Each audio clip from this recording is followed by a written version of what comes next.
Good morning, everyone.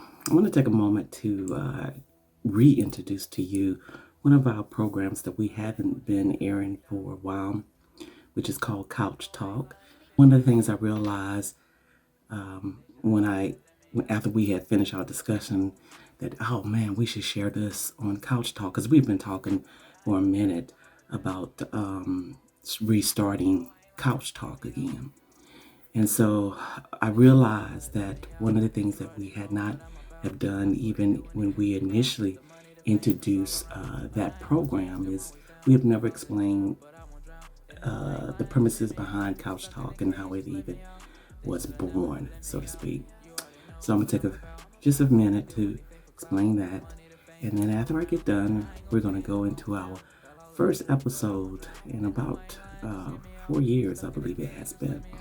Might have been longer than that, but at any rate, um, Couch Talk was birthed when Felicia, when she used to have this townhome, and in her living room she had this red couch or couches, and there were many times her and I would sit on that couch and we would have some really deep, um, wonderful conversations.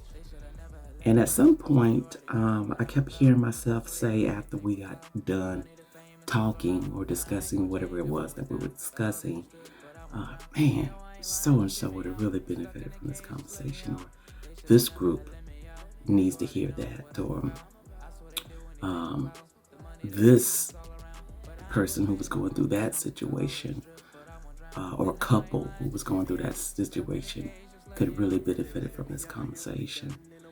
And I kept repeating that often at the end of our conversations. And one day, I kept hearing this word, couch talk, or this phrase, I should say. And uh, at some point, I ended up sketching what I later learned was going to be our logo for our our new program. But that was how Couch Talk got started. And we would just randomly pick a topic or based on a discussion that we had. Um, we'll get in front of the camera, share that discussion with you guys, and you guys were eating it up. So I've been anxious to start this program, and so here it is, Couch Talk. And in today's discussion, we're going to be talking about friendship. What friendship should really look like. I think we all fall short of really being a good friend, or many of us are not blessed to have that one good friend that we can rely on, or some of us may have several friends we go to for different things.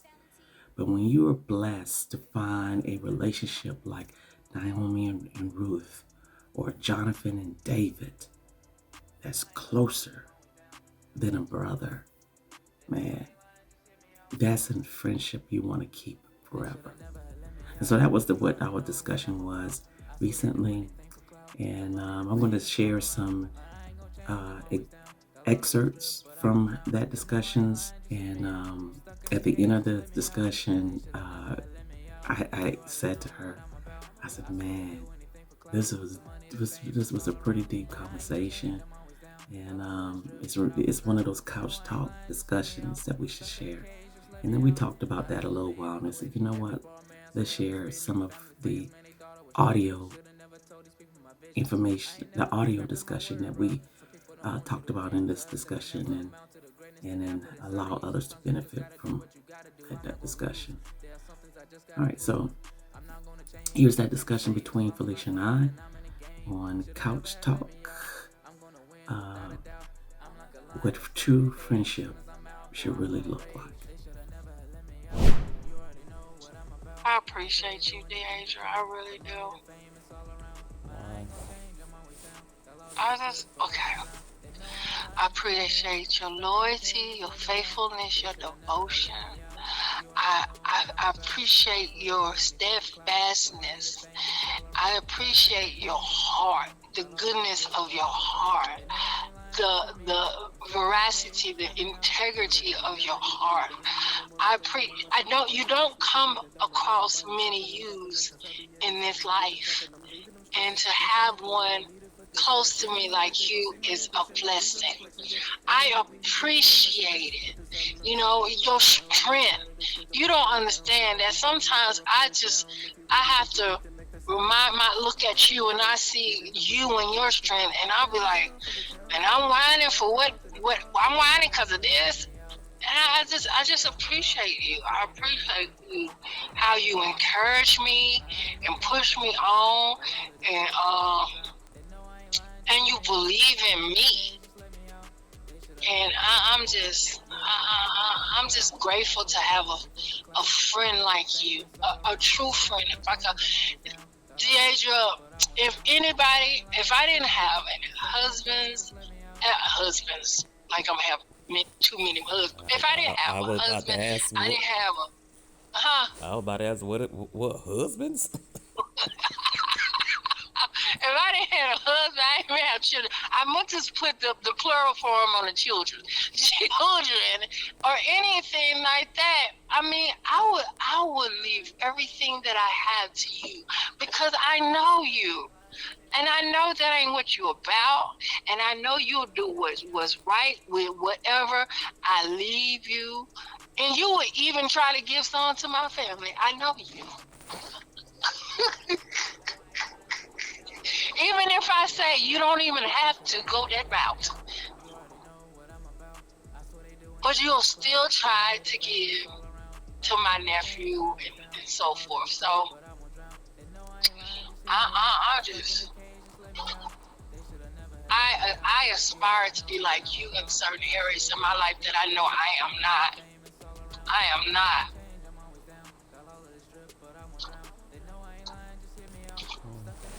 Well, I appreciate all that, but when I asked the question, I was really asking what's triggering you to say what you said before you said all that. I just needed to say it. It just came across to say it. I mean, if you gotta hear that, you know me. I like affirmation, and that's just the way my personality is. That's my love language, and so every now and then, I think people need to hear how appreciated they are for the people around you. I mean, you have people that are married and living in the same house, and you can go weeks and months without people saying that they appreciate what you do. After a while, what does that cost in you to think you feel unappreciated, you feel unloved because people like just take it for granted? And, and I've had a lot of loss in my life. And I started to say, that's when I started to say, tell people I love them, and not wait till they're dead or it's a friend or they're sick, but to tell them I love you. I love you. So then you will not have a doubt about the way I feel about you. Yes, I can show you I love you in spending my money and so forth and so on. But a lot of people can spend their money on you and not really love you, not really know you. I mean, especially if people got a lot of it, they can spend their money and just whatever, you know. But I just really appreciate you, and I see what you be going through, and I'm like, sometimes I do.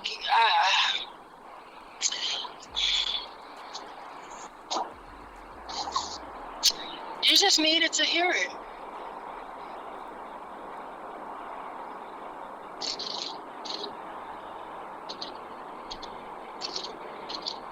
You're solid. I don't know what to say. Uh, I said, well, I don't know what to say. I guess I don't know what to say because I'm just being true to who I am. And it's I really like physical affection, showing people how I love them. And that's something I've okay. always wanted to improve in, but it's like I don't get anywhere. and it just might be a character flaw that I would have to live with. And so I'm always thinking I'm falling short in that area of expressing how I feel to people. So then when you hear somebody like you close to, say something like that to me, I mean, what am I supposed to say? Because it does tell me I am measuring up. Man, I can't even imagine. There are certain people, and it's been a few that I've come across, and I didn't want to even imagine my life without these certain people. And and even though these certain people are still living and stuff, I am living my life without them. But I just truly, you're one of a kind, and I can't not see me doing what God called me to do without you, because what I lack, you're strong in, and it's like we work together, so it was a perfect match, because it was a match made from heaven. It was made by God, because He knew the personality traits we both have, that we can come together and we can work and we can deal and we can give each other grace, and we can just be honest with each other, and then go on about our business, and we still love each other, and there's no animosity, and I don't ever want that to change, especially when money and family and all this stuff come into play. I don't ever want it to get in between our relationship. Like I don't want it to get in between my relationship with God. I don't want it. That's why I always pray, God, if anything is going to get in the way that I'm desiring, that I'm wanting, that I'm praying for, it's going to get in the way of my relationship with you, I don't want it. Don't give it to me. I don't want it. I don't want it. And it's like, I don't want it. And I don't want anything to get in our relationship that will cause some rift or discord in our relationship. I don't. Because I know that what God is calling us to do, He's calling us to do it.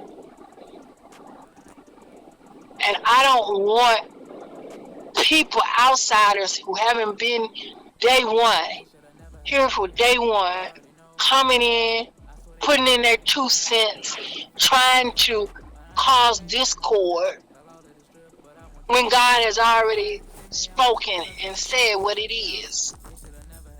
And I don't want that. No husband, nobody, no cousin, no mama, no daddy, no aunt. No, I don't care.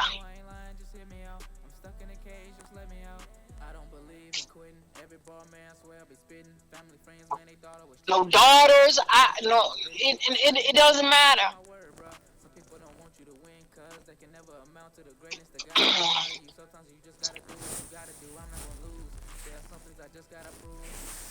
And really and truly, can you really even trust anybody that's still in the world, that still have this mindset of they're not fully sold out for God?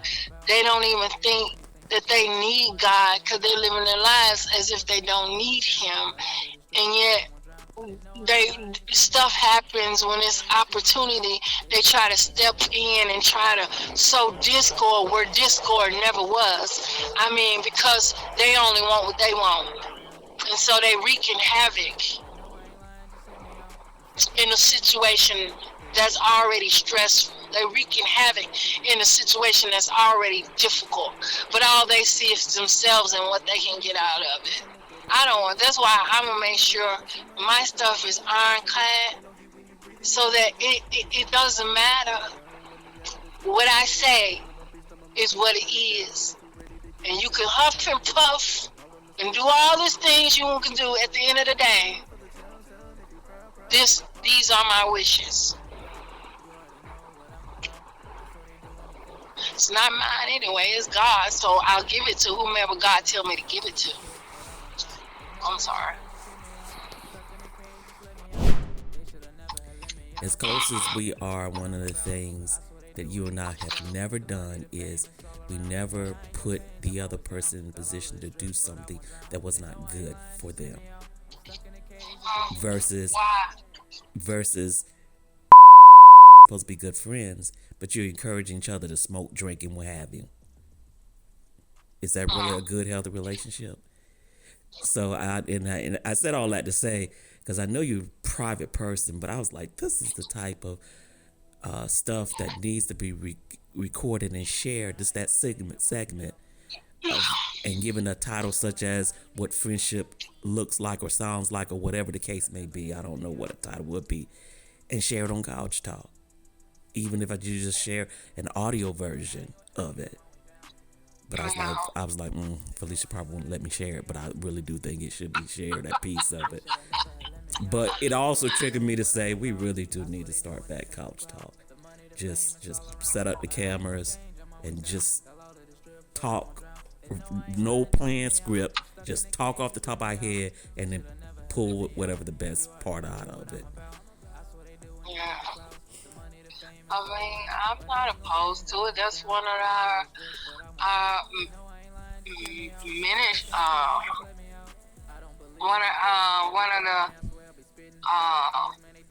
one of the things, the programs we use to get messages out, whether it's real life, house talk, we just dealing with real life subjects and basing it with biblical standards. How do we walk these things out in everyday life? How do we deal with certain subject matters that affect everybody? How do we make the applications for the principles in the Bible applicable in our lives? And even when I was just talking about a friendship, it said, the Bible said a friend sticks closer than a brother.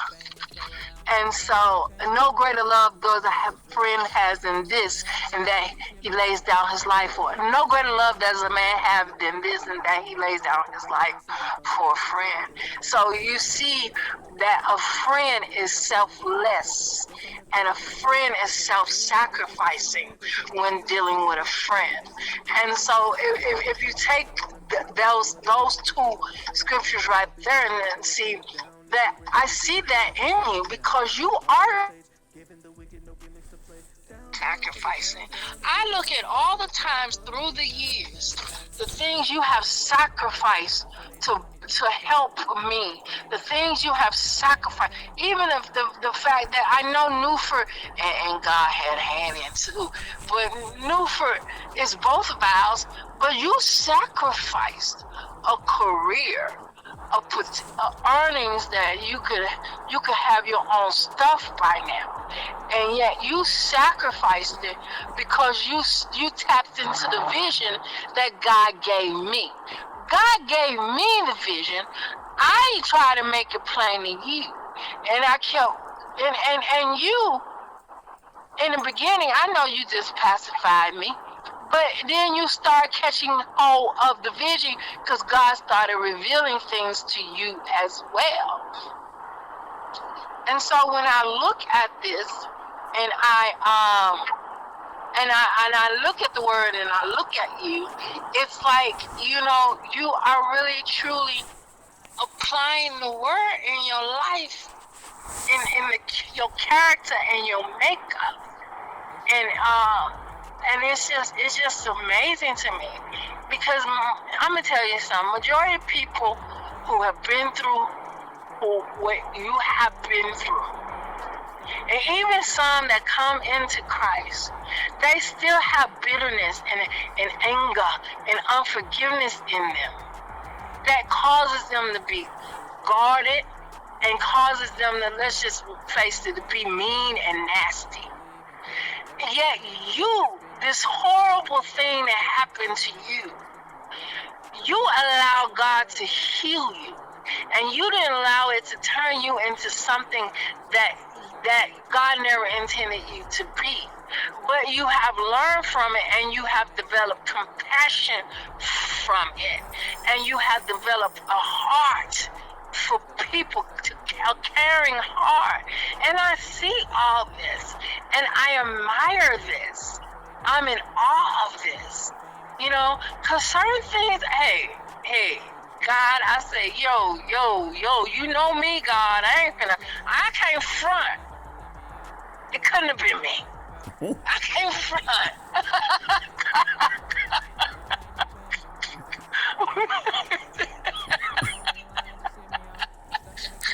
All I see is the gun being pulled right now.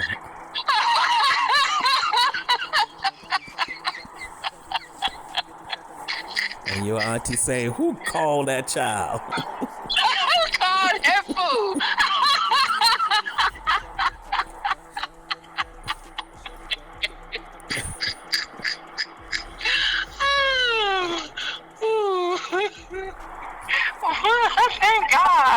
I thank God that He has transformed me. I'm not who I used to be, but I'm not what I want to be. I know there's still work in me, and I'm not justifying, because I know a lot of people try to justify the reason why they continue to do things that you should not do. They try to justify it as I'm still a work in progress. But if you know you are weak in a certain area, when you work that much harder to allow yourself to go there. Yeah, but to say, God, I just think it goes back to something you said, how even though we might have came together under the wrong premises, but God allowed it because He saw the bigger picture, and He, like you said earlier, He knew our personalities will complement each other. My meekness, which is what you were describing, comes from my grandmother. That's one of the qualities I remember about my grandmother, and I used to just watch my grandmother during the years that I lived with her like a hawk, and she was just a very mild-tempered, meek woman that seemed like nothing rattled her, nothing. I can remember when her son, my uncle, got shot, and everybody's panicking and acting a fool, and she just casually taking her time, going and putting on her wig, putting on her makeup, putting on whatever, and she got to the point where she never leave, because you always tease me about not leaving the house with jewelry. You just go into the store, Deidre, and I got to put on my jewelry. And because one of the visions I have so clear in my mind's eye is when my grandmother went on that particular incident, was putting on her pearl earrings, and my grandfather came in and he was so upset, and he started yelling at her because he wanted her to move faster. And that's the first and only time I heard my grandmother raise my voice. I am not leaving out this house without looking decent. Diego, where is the truck?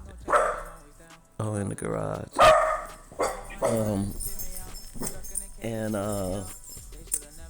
And so that meekness that you're describing, that you admire, that's where it stems from me watching my grandmother for so many years. But I mean, you didn't just build off of me. I mean, one of the things, because a meek person can be timid when it comes to certain situations, when it demands someone strong in personality to respond. And that's what I've gained from you, because you're such a strong woman in nature, and that has built my strength. But anyway, all right. If you proud, then applaud for me. They shoulda never had let me out. You already know what I'm about. I swear they do anything for clout. The money, the fame, it's all around. But I ain't gon' change, I'm always down. Got all of this drip, but I won't drown. They know I ain't lying, just hit me.